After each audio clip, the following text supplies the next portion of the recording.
নমস্কার, দেখছেন talk to Bangla. আমি অভিষেক রয়েছে আপনাদের সাথে। এই মুহূর্তে যে খবর নিয়ে উপস্থিত হচ্ছে, ইলেকশন কমিশনার জ্ঞানেশ কুমার তার 42 সেকেন্ডের একটি ভিডিও সামনে এসেছে এবং যেটার পর থেকে সারা দেশে ইলেকশন কমিশনের অন্তত বেশ খানিকটা সম্মানহানি হওয়ার মতন অবস্থা। তার কারণ এই মুহূর্তে ইলেকশন কমিশনার যা বলছেন সেটাকে সম্পূর্ণ মিথ্যে এই হিসেবে আখ্যায়িত করেছে এআই, অর্থাৎ আর্টিফিশিয়াল ইন্টেলিজেন্স। জ্ঞানেশ কুমার যা তথ্য দিচ্ছেন সেটা সঠিক তথ্য নয়।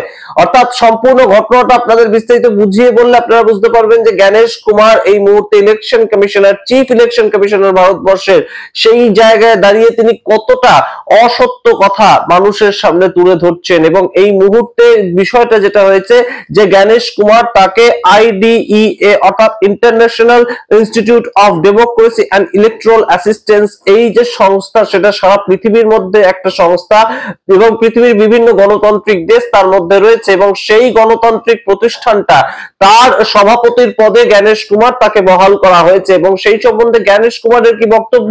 জ্ঞানেশ কুমারের বক্তব্য হচ্ছে যে আমরা কতটা উন্নত ডেমোক্রেসির দিক থেকে, ভারতবর্ষের গণতন্ত্র সারা পৃথিবীর কাছে কতটা সমাদৃত হচ্ছে, যার ফলে chief election commissioner of India তাকে এই যে IDEA, সেটা একটা ইন্টারন্যাশনাল ডেমোক্রেটিক সংস্থা, তার চেয়ারম্যান হিসেবে আমাকে বসানো হয়েছে।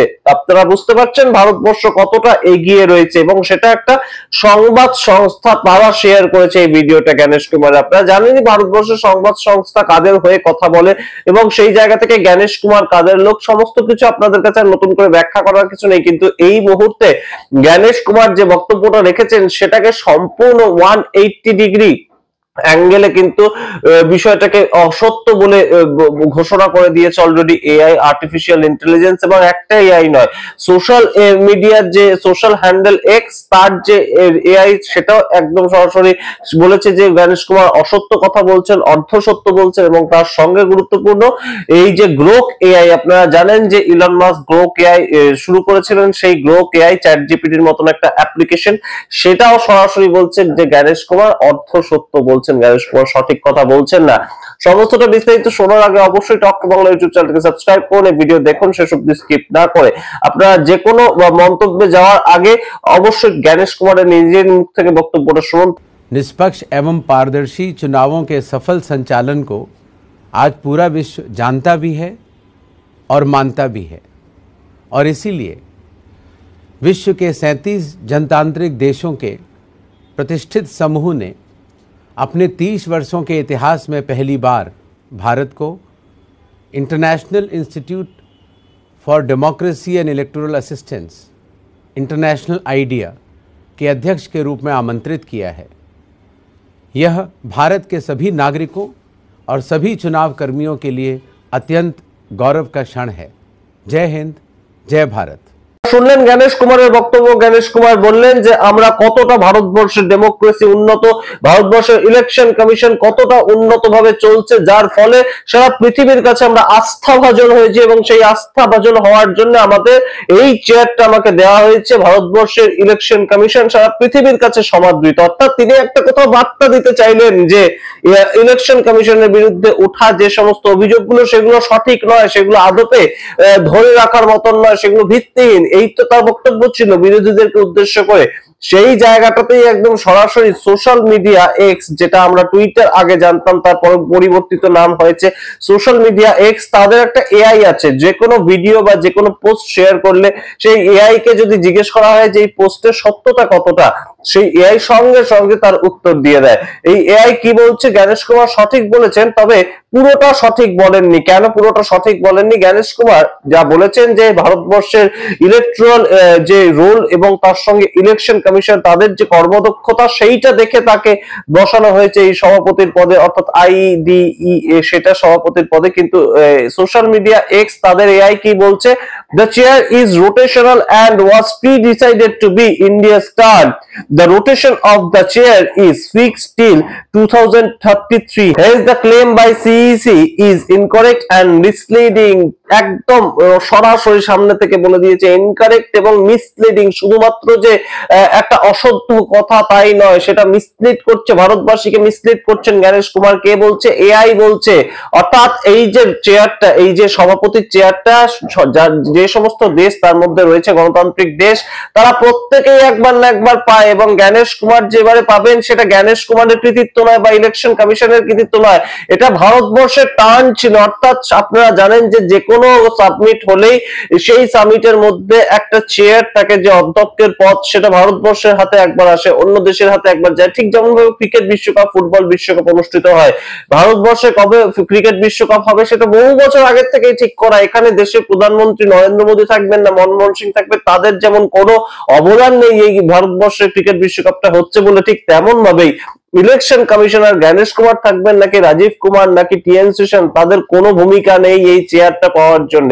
অর্থাৎ জ্ঞানেশ কুমার বললেন যে তাকে সভাপতি করা হয়েছে, এটা তো সঠিক, কিন্তু তাকে সভাপতি করা হয়েছে বর্তমানে ভারতবর্ষের ইলেকশন কমিশন, তাদের কর্মদক্ষতার জন্য। এটা সম্পূর্ণভাবে একটা মিথ্যে কথা তিনি বললেন এবং মিসলিডিং তথ্য তিনি দিলেন। এর সাথেই একদম সরাসরি বক্তব্য রেখেছে গ্রোক এআই। গ্রোক এআই তাদেরও একই বক্তব্য। গ্রোক এআই বলছে যে এই যে ভারতবর্ষের এটা টার্ন ছিল 2025 সাল থেকে 2027 সাল পর্যন্ত ভারতবর্ষ এই চেয়ারম্যানশিপটাকে পাবে, এটাই ভারতবর্ষের কাছে আশার ছিল এবং সেটা প্রি ডিসাইডেড ছিল। অর্থাৎ জ্ঞানেশ কুমারের জায়গায় অন্য যদি আগের জন থাকতেন রাজীব কুমার, তাদের তিনিও পেতেন এই বিষয়টা। এতে রাজীব কুমার বা জ্ঞানেশ কুমার তাদের কোনো ভূমিকা নেই। অর্থাৎ সামগ্রিকভাবে বিরোধীদের ওপর যে একটা বড় সড় চাল দিতে চেয়েছিলেন জ্ঞানেশ কুমার, বিরোধীদের কিচ্ছু বলতে হয়নি। সোশ্যাল মিডিয়া এক্স তাদের এআই তো আজকাল সমস্ত কিছুই করে দিচ্ছে। আপনারা জানেন আর্টিফিশিয়াল ইন্টেলিজেন্স নিয়ে কত এই মুহূর্তে বিদ্রোহ হচ্ছে সোশ্যাল মিডিয়াতে। তার কারণটা হচ্ছে যে আর্টিফিশিয়াল ইন্টেলিজেন্স এতটাই পাওয়ারফুল, তাদের একটা তথ্য বের করে আনতে 1 মিনিট সময় লাগছে না, শুধুমাত্র কমান্ডটা তাদের দিতে হচ্ছে, is it true what Gyanesh Kumar is saying, এইটা ছিল কমান্ড, এবং তার বিনিময়ে সম্পূর্ণটা এআই 1 মিনিটের ভেতরে বের করে মানুষের সামনে রেখেছে। সুতরাং আপনারা বুঝতে পারছেন এই মুহূর্তে যে কাউকে কিন্তু জ্ঞানেশ কুমার বহুদিন ধরে যে ঘোরাবেন একটা তার বলা কথা নিয়ে, সেটা আর সম্ভব নয় এই মুহূর্তে। রাহুল গান্ধী যেমন হরিয়ানা কিংবা কর্ণাটক সেই জায়গাগুলোর ইলেকট্রাল রোল নিয়ে বহুদিন ধরে একটা টিম তৈরি করে রিসার্চ করে তারপর প্রেস কনফারেন্স করতে হয়েছে, সেটা কিন্তু এআই কে অন্তত করতে হয়নি।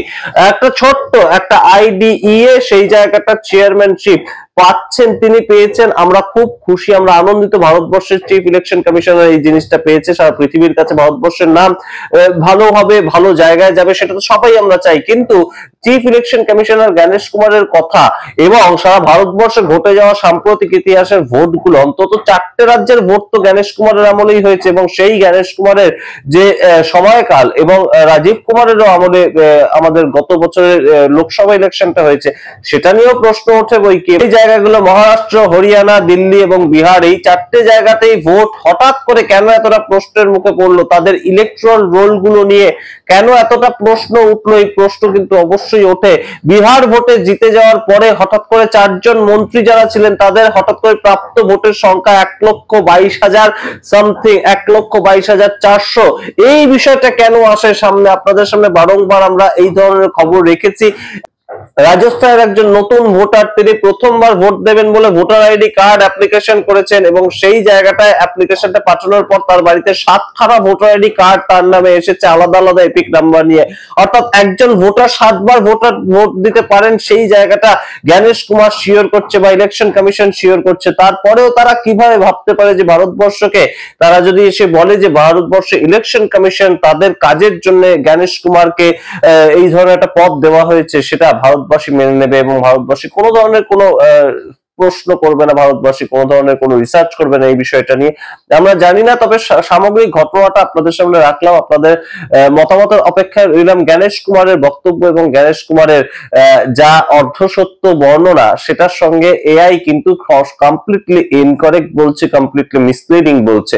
এটা কি ভারতবর্ষের জন্য খুব একটা সুখকর পরিস্থিতি, এবং অবশ্যই জ্ঞানেশ কুমার সামনের সপ্তাহে কোথায় থাকবেন সেটা নিয়ে ইতিমধ্যে সোশ্যাল মিডিয়াতে চর্চা শুরু হয়ে গিয়েছে, কারণ আপনাদের গতকালই জানিয়েছিলাম যে সামনের মঙ্গলবার অলরেডি কিন্তু ডিসাইডেড হয়ে গিয়েছে যে এসআইআর প্রসঙ্গে সংসদে উইন্টার সেশনে সামনের মঙ্গলবার আলোচনা হবে, এবং সেটা এড়ানোর কোনো জায়গা নেই। এই প্রথমবার ভারতবর্ষের ইতিহাসে এরকম ঘটনা ঘটবে যে একজন ইলেকশন কমিশনার, তার নাম একদম সংসদের রেকর্ড বুকে উঠবে। এই ধরনের ঘটনা কিন্তু অবশ্যই ভারতবর্ষের কাছে একটা লজ্জার পরিস্থিতি তো বটেই। তবে জ্ঞানেশ কুমার এটার হাত থেকে বাঁচবেন কি করে আমরা জানি না। জ্ঞানেশ কুমার তখন কোথায় থাকবেন, বিদেশে থাকবেন কিনা।